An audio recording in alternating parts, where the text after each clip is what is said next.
নাজমুল হাসান সুন্দর নক্ষত্র। নাজমুস সাকিব উজ্জ্বল নক্ষত্র। তাহির হাসান পরিচ্ছন্ন সুদর্শন ব্যক্তি। হাসান মাহমুদ প্রশংসিত সুন্দর। বাহাউদ্দিন দিনের সৌন্দর্য।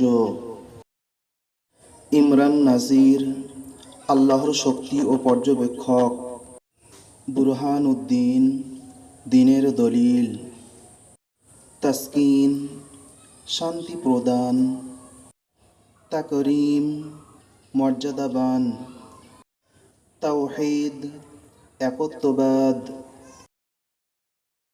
বন্ধুরা, আপনারা মেধা একাডেমি চ্যানেলে ভিডিও দেখছেন, তো আমাদের চ্যানেলে যারা দেখে 100 জন লোকের মধ্যে 98.3% লোক সাবস্ক্রাইব করে না, আর 1.7% লোক সাবস্ক্রাইব করে, অর্থাৎ খুব সামান্য লোক। কিন্তু আপনারা সাবস্ক্রাইব করলে আপনাদের কোনো ক্ষতি হবে না, আমাদের উৎসাহ উদ্দীপনা বাড়বে। তাই চ্যানেলটি সাবস্ক্রাইব করে পরবর্তীতে আরও সুন্দর ভিডিও দেখতে শুরু করুন। তানজিম এর অর্থ বিন্যাস বা ব্যবস্থাপনা। ইকবাল মাহমুদ প্রশংসিত সাফল্য। তানভীর আলোকিতকরণ বা উজ্জ্বল। তামজিদ উচ্চ প্রশংসা করা বা গৌরব বর্ণনা করা। তাহসিন শক্তিশালীকরণ বা সুরক্ষিতকরণ। জুনাইদ এর অর্থ ছোট্ট সৈনিক, এটি একজন সাহাবীর নাম। হাফিজুর রহমান পরম দয়ালুর সুরক্ষিত গোলাম। হাবিবুর রহমান আল্লাহর বন্ধু।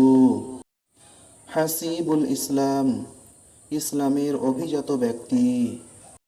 জাকি উদ্দিন দিনের বিচক্ষণ ব্যক্তি। রকিবউদ্দিন দিনের তত্ত্বাবধায়ক। রকিবুল ইসলাম ইসলামের তত্ত্বাবধায়ক। রাইহান এটি জান্নাতের সুগন্ধি ফুলের নাম। রিয়াজ উদ্দিন এর অর্থ হলো দিনের বাগান। রিজওয়ান উদ্দিন এর অর্থ দিনের সন্তুষ্টি। সোহাইল এর অর্থ হলো শুকতারা বা কমল। সোহান এর অর্থ হলো সুদর্শন বা সুন্দর। সোহাগ এর অর্থ হলো আদর, স্নেহ বা প্রণয়পূর্ণ। সুবহান এর অর্থ হলো প্রশংসা বা মহিমা। সালমান এর অর্থ হলো নিরাপদ বা নিখুঁত, এটি আল্লাহ নবীর একজন সাহাবীর নাম।